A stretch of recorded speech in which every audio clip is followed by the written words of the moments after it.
चलिए, तो सबसे पहले हम लोग परमाणु को समझ लेते हैं। ये परमाणु क्या होता है? तो कोई भी परमाणु जो होते हैं वो मुख्यतः तीन मौलिक कणों से बना होता है। कोई भी परमाणु जो होता है, कोई भी परमाणु मुख्यतः तीन मौलिक कणों से मिलकर के बना होता है, जिसमें से एक को कहलाता है इलेक्ट्रॉन, दूसरा कहलाता है प्रोटॉन और तीसरा कहलाता है न्यूट्रॉन। ये तीन मौलिक कणों से मिलकर के बना होता है। हम लोग का कोई पर्पस समझना है कि जितने सारा चीज़ हम लोग को देखने को मिलता है ना, वो सभी चीज़ परमाणु से मिल करके बना होता है। ये परमाणु से मिल करके बना होता है, ठीक है। तो इसके अंदर क्या एक परमाणु से मिलकर बना है? नहीं, ये बहुत सारा परमाणु से मिलकर के बनाता है। तो इसका जब हम लोग एक परमाणु तत्व के सबसे छोटा पीस को अगर निकाल देंगे, ठीक है, या इस पदार्थ से सबसे छोटा पीस को अगर निकाल देंगे, ठीक है, तो वही होगा मेरा परमाणु। और उस परमाणु के अंदर में तीन, इसी छोटा सा परमाणु के अंदर में हमको तीन और मौलिक कण होगा। तो क्या होगा? हमको इलेक्ट्रॉन, प्रोटॉन और न्यूट्रॉन मिलेगा। इन सब के स्ट्रक्चर के बारे में हम लोगों ने 9th क्लास में बहुत बढ़िया से पढ़े हैं, ठीक है। सबसे पहला रदरफोर्ड ने एक बात कही थी।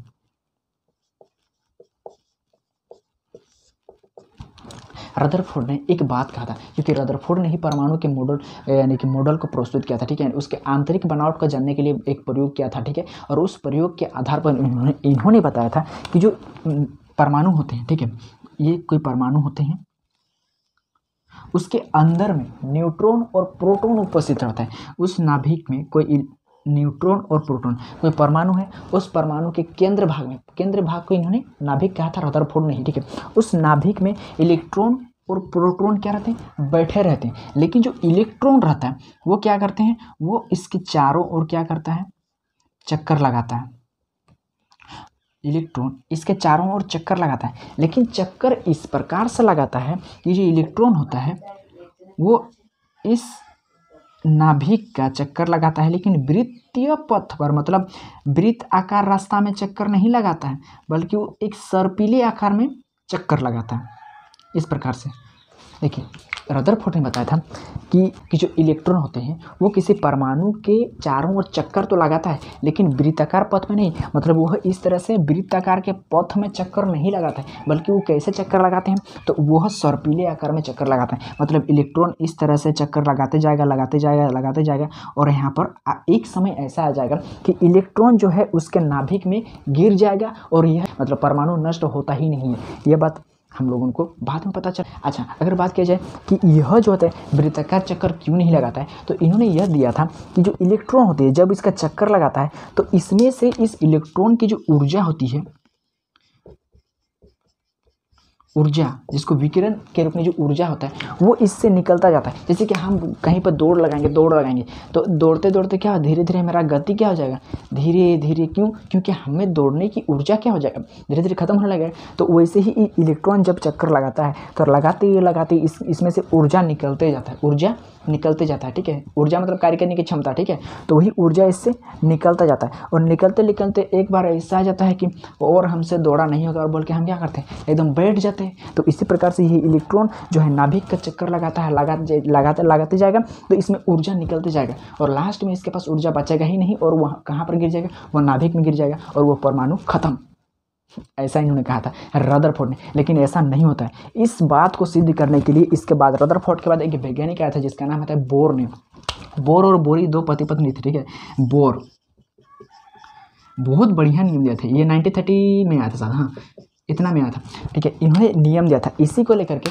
पहले तो इन्होंने बताया था कि आप जो बोल रहे हैं कि ये जो इलेक्ट्रॉन है वो नाभिक का चक्कर लगाता है सर्पिले पथ पर, ठीक है, ये बिल्कुल गलत है। क्योंकि सबसे पहला बात तो इन्होंने कहा था कि जो आप कह रहे हैं कि इलेक्ट्रॉन नाभिक में गिर जाता है और खुद से नष्ट हो जाता है, तो ये तो होगा ही नहीं। क्यों? क्योंकि परमाणु जो स्थायी होता है, मतलब वो नष्ट नहीं होता है। दूसरी बात कि यह जो इलेक्ट्रॉन होता है वो सर्पिले पथ पर चक्कर नहीं लगाता है, बल्कि किसमें? वो वृत्ताकार पथ पर ही चक्कर लगाता है। जैसे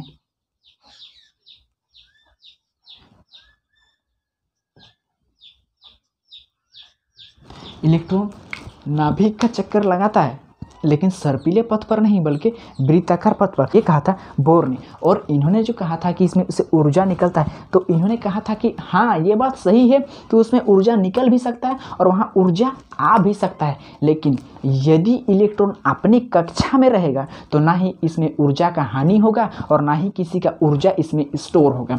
तो इन्होंने कहा था यदि कोई बाहर का इलेक्ट्रॉन इस परमाणु में आता है अंदर के कक्षा में, ठीक है, बाहर से कोई इलेक्ट्रॉन या फिर बाहरी कक्षा के इलेक्ट्रॉन अगर किसी परमाणु के अंदर की कक्षा में आता है तो यहाँ से जो है विकिरण क्या हो जाएगा, मतलब ऊर्जा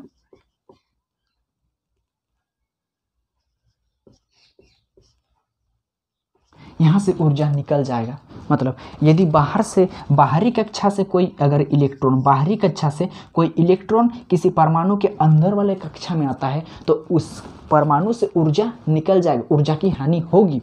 लेकिन यदि अंदर के कक्षा से कोई इलेक्ट्रॉन, इस परमाणु के अंदर से कोई इलेक्ट्रॉन अगर बाहर चला जाता है, ठीक है, उस परमाणु के अंदर से यदि कोई इलेक्ट्रॉन, इस परमाणु के अंदर से यदि कोई इलेक्ट्रॉन बाहरी कक्षा में या इससे कहीं बाहर की कक्षा में अंदर से बाहर निकलता है तो ऊर्जा जो होता है, ऊर्जा इस परमाणु के अंदर में आ जाएंगे। समझ गए? रदरफोर्ड ने क्या कहा था और बोर ने क्या कहा था? बोर ने यह कहा था कि जो इलेक्ट्रॉन होते हैं वो नाभिक का चक्कर लगाते हैं, लेकिन सर्पिले पथ पर चक्कर लगाते हैं और चक्कर लगाने से इसमें से उसका ऊर्जा की हानि होती है और ऊर्जा की हानि होने के वजह से वो धीरे धीरे क्या होता है, उसका पथ जो है वृत्ताकार ना होकर के सर्पिला हो जाता है और एक समय ऐसा आता है कि वो नाभिक में गिर जाता है और परमाणु खत्म। तो लेकिन बोर ने फिर इसका स्पष्टीकरण किया अगले बार में, यानी कि फिर उन्होंने बताया कि जो पहली बात तो पहली बात तो उन्होंने बताया कि परमाणु खत्म होता ही नहीं है, ठीक है, यानी कि परमाणु नष्ट नहीं होता है क्योंकि वो स्थायी होता है। दूसरी बात इन्होंने कहा कि परमाणु के जो होते हैं परमाणु उसके नाभिक का चक्कर इलेक्ट्रॉन लगाते हैं, लेकिन वह सर्पिले पथ पर न लगा करके एक वृत्ताकार पथ पर लगाते हैं। और इन्होंने यह भी कहा कि आपने जो कहा कि इसमें से ऊर्जा विकिरित होता है, मतलब ऊर्जा का इसमें हानि हो रहा है, तो ऊर्जा इसमें उत्सर्जित होता है, ठीक है, लेकिन यदि इलेक्ट्रॉन अपनी कक्षा में ही घूम रहा है तो ना ही इसमें से इलेक्ट्रॉन यानी ऊर्जा की हानि होगा और ना ही इलेक्ट्रॉन मतलब ऊर्जा इसमें आएंगे, मतलब ऊर्जा का ना ही अवशोषण होगा और ना ही उत्सर्जन होगा। ये कहा था बोर ने। हाँ, यदि बाहरी कक्षा से इस परमाणु के अंदर में यदि कोई इलेक्ट्रॉन आता है तो इस परमाणु से ऊर्जा की हानि होगी। और अगर इस परमाणु के अंदर में जो इलेक्ट्रॉन है वो किसी बाहरी कक्षा में चला जाता है, ठीक है, किसी बाहरी कक्षा में, तो वहाँ से क्या हो जाएगा, ऊर्जा अवशोषित होगा, यानी कि ऊर्जा आ भी सकता है, ऊर्जा जा भी सकता है। वो होता है इलेक्ट्रॉन के चलते, यानी कि जितना भी सारा यहाँ पर ऊर्जा बनेंगे वो इलेक्ट्रॉन के आने से या जाने से, इलेक्ट्रॉन के आने से या जाने से। न्यूट्रॉन और प्रोटॉन का क्या काम है? तो न्यूट्रॉन और प्रोटॉन हमेशा बैठल रहते हैं नाभिक में, ठीक है, वो हमेशा उसका स्थान होता है नाभिक में। तो ये सारा चीज़ होता है मेरा इलेक्ट्रॉन की वजह से। तो ये इस इलेक्ट्रॉन का बहुत बड़ा योगदान है, इसीलिए मैं आपको यह कॉन्सेप्ट क्लियर कराना चाहता था, ठीक है। अब हमको समझ में आ जाएगा विद्युत चैप्टर को आगे, ठीक है, ठीक है। ये रदरफोर्ड का यह वाला कॉन्सेप्ट और जो बोर का ये वाला कॉन्सेप्ट समझना बहुत ज़्यादा जरूरी था, ठीक है। चलिए अब हम लोग परमाणु की स्ट्रक्चर को समझ लिए, ठीक है। अब हम लोग समझते हैं, इस चैप्टर को शुरुआत करते हैं आवेश की। ये आवेश है क्या? तो आवेश है क्या? आवेश कोई पदार्थ नहीं है कि हम बता दें कि वो जो इस प्रकार से दिखे उसको हम लोग आवेश कहते हैं, वो जो उसका स्वाद ऐसा लगता है तो उसको आवेश कहते हैं। तो ठीक है, तो आवेश किसी का गुण होता है, ठीक है, किसी पदार्थ में उपस्थित एक प्रकार का गुण होता है जो कि इलेक्ट्रॉन के लेन देन से उत्पन्न होता है, ठीक है। यदि इलेक्ट्रॉन का अगर लेन देन हो रहा है तो वहाँ पर हम लोगों का आवेश आ जाता है। और यह आवेश जो होता है वो आवेश हमेशा दो टाइप का होता है, एक को बोलते हैं धन आवेश और एक को बोलते हैं ऋण आवेश, ठीक है।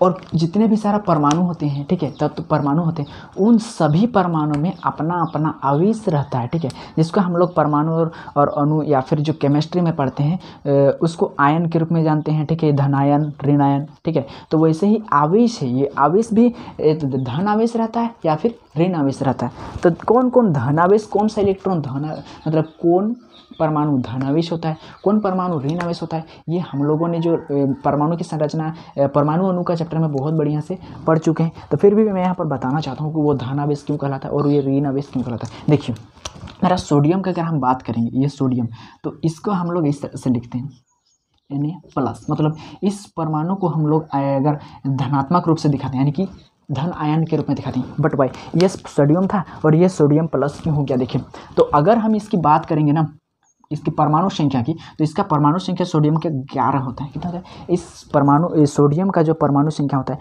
वो होता है 11। देखिए अगर हम इसका इलेक्ट्रॉनिक विन्यास करेंगे तो 2 8 10 और बच रहा है कितना, मेरा 8 बच रहा है, ठीक है। लेकिन जो हम लोगों का परमाणु के स्ट्रक्चर में हम लोगों ने पढ़े थे, जो परमाणु होते हैं वो हमेशा अपने अष्टक को पूरा करने के लिए किसी के साथ रिएक्शन करते हैं, ठीक है, अपने अष्टक को पूरा करने के लिए किसी न किसी के साथ अपना बंधन बनाते हैं। और इसी बंधन की वजह से, बंधन बनेगा कैसे, यहाँ से तो क्या परमाणु न्यूट्रॉन और प्रोटॉन उठ के आएंगे, वो तो राजा महाराजा की तरह अपने यहाँ पर बैठे रहेंगे, तो आएगा जाएगा कौन, सिर्फ इलेक्ट्रॉन। तो या तो इलेक्ट्रॉन आएंगे या फिर इलेक्ट्रॉन जाएंगे, ठीक है। तो यहाँ पर देखिए, यहाँ पर मेरा क्या है, ये मेरा अंदर के अगर कक्ष की बात किया जाए तो ये मेरा अंदर में मेरा 2 इलेक्ट्रॉन हो गया, बाहर में मेरा 8 इलेक्ट्रॉन हो गया, 8 इलेक्ट्रॉन, और इसके बाहर में भी मेरे को कितना 1 इलेक्ट्रॉन मिल गया, ठीक है। अब बताइए, और हमेशा जो परमाणु होते हैं वो हमेशा अपनी बाहरी कक्षा में परमाणु की संख्या यानी कि इलेक्ट्रॉन की संख्या 8 ही करने के लिए किसी दूसरे परमाणु के साथ बंधन बनाते हैं। तो यहाँ पर लास्ट में हम लोगों का 1 इलेक्ट्रॉन जो बच रहा है, तो या तो यह 1 इलेक्ट्रॉन को क्या कर देगा, दान देगा, या फिर यहाँ से इसको 1 इलेक्ट्रॉन को त्यागेगा, या फिर 7 इलेक्ट्रॉन को ग्रहण करेगा,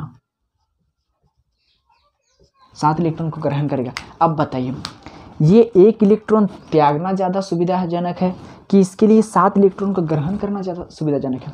तो अगर यह 7 इलेक्ट्रॉन को ग्रहण करेगा ना, तो ऐसे ही नहीं होगा। मैंने अभी बताया कि इलेक्ट्रॉन को लाने के लिए ऊर्जा की आवश्यकता होती है, ठीक है। यहाँ से यदि बाहरी कक्षा से कोई इलेक्ट्रॉन इसमें आता है तो यहाँ से ऊर्जा क्या होगा, ऊर्जा निकलेगा।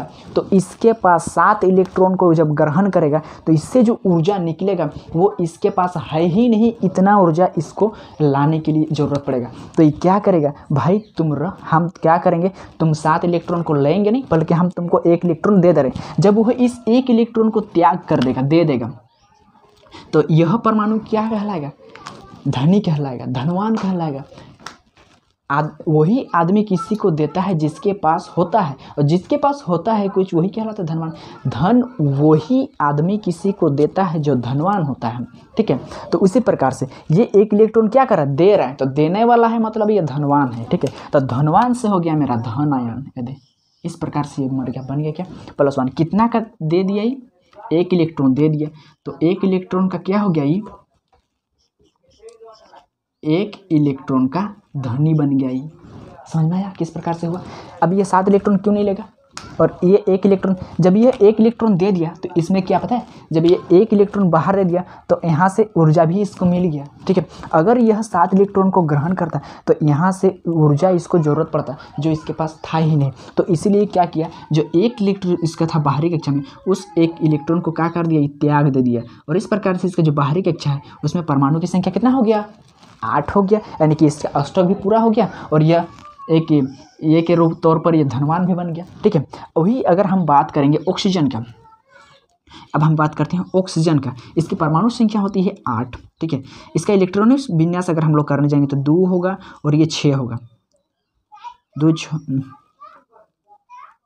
ठीक है, ये 2 होगा और ये 6 होगा। मतलब अगर हम लोग बिंदु संरचना इसका बनाएंगे ना तो किस प्रकार से बनेगा, अंदर का कक्षा में 2 इलेक्ट्रॉन, बाहर का कक्षा में 6 इलेक्ट्रॉन।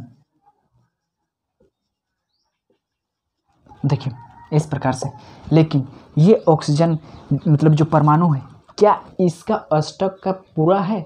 अष्टक का मतलब इसका बाहरी कक्षा में 8 इलेक्ट्रॉन है? नहीं है। तो ये क्या करेगा, ये भी क्या करेगा, या तो किसी को दान दे देगा, भाई तुम मेरा 6 का 6 इलेक्ट्रॉन ले लो, या फिर हमको 2 इलेक्ट्रॉन दो। तो बताओ, ये 6 इलेक्ट्रॉन किसी को देगा? आपको मैं बताना चाहता हूँ कि किस जो होता है 3 से ज़्यादा इलेक्ट्रॉन का लेन देन नहीं किया जाता, क्योंकि इसमें बहुत ज़्यादा ऊर्जा का लेन देन करना पड़ता है। उतना ये सहबो नहीं करेगा, ना ही इतना दे सकता है, ठीक है। तो 3 या 4 कार्बन एक ऐसा विशेष परमाणु होता है, जैसे 6 कार्बन जैसे कुछ होते हैं जो 4 इलेक्ट्रॉन के साथ लेन देन करता है, ठीक है। इसलिए कार्बन और उसके यौगिक एक बहुत बड़ा चैप्टर हम लोगों को पढ़ने को मिलता है, ठीक है। तो यह जो होता है, ये 6 इलेक्ट्रॉन त्याग ना करके क्या करेगा, ये 6 इलेक्ट्रॉन का त्याग ना करके 2 इलेक्ट्रॉन किसी से मांग लेगा, ठीक है। 2 इलेक्ट्रॉन अगर ये मांग लेता है तो ये 1 2 3 4 5 6 और ये 7 8, तो इस प्रकार से बाहर की कक्षा में मेरा कितना 8 इलेक्ट्रॉन हो जाते हैं, मतलब इसका अष्टक पूरा होता है। लेकिन इन्होंने क्या किया, उधारी लिया है भाई, उधारी लिया है। तो उधारी लिया है तो धनवान होगा कि ऋणी हो जाएगा? ये किसी का आप अगर किसी से उधारी लेते हैं, आप धनवान होते हैं कि ऋणी होते हैं? ऋणी का मतलब होता है ऋण लेने वाला, तो ये ऋणी हो गया, क्योंकि यह क्या ऋण लिया है। तो ऋण लिया है तो ये ऋण आवेश हो जाएगा। तो कितना ऋण लिया है, 2 ऋण लिया है। तो ये इस प्रकार से हो गया मेरा, ये 2 ऋणायन और ये 1 धन आयन, मतलब 1 इलेक्ट्रॉन को त्याग किया था, इसलिए 1 धन आयन। तो इस प्रकार से आवेश भी 2 टाइप का होता है, एक मेरा होता है धन आवेश और एक होता है ऋण आवेश, ठीक है। परमाणु के माध्यम से मैं आपको समझा दिया कि कौन धन आवेश होता है, कौन ऋण आवेश होता है। यदि वो दे रहा है मतलब धनी है तो वो धन आवेश होगा। यदि इलेक्ट्रॉन को वो लेगा, यदि इलेक्ट्रॉन को वो लेता है मतलब वो गरीब है, मतलब क्या ऋणी हो जाएगा वो, तो वो कहलाएगा ऋण आवेश। तो आप यहाँ हमेशा याद रखिए, इलेक्ट्रॉन को देने वाला धनायन, इलेक्ट्रॉन को लेने वाला ऋणायन, ठीक है। चलिए, आपको ये आवेश समझ में आएगा किस प्रकार से, मतलब कौन धनायन होता है और कौन ऋणायन। इसी प्रकार से सेम होता है आवेश में भी, कौन एक होता है धनावेश और एक होता है ऋण आवेश, ठीक है, मतलब चार्ज। तो इसी को ही कहेंगे हम लोग चार्ज कहते हैं, ठीक है।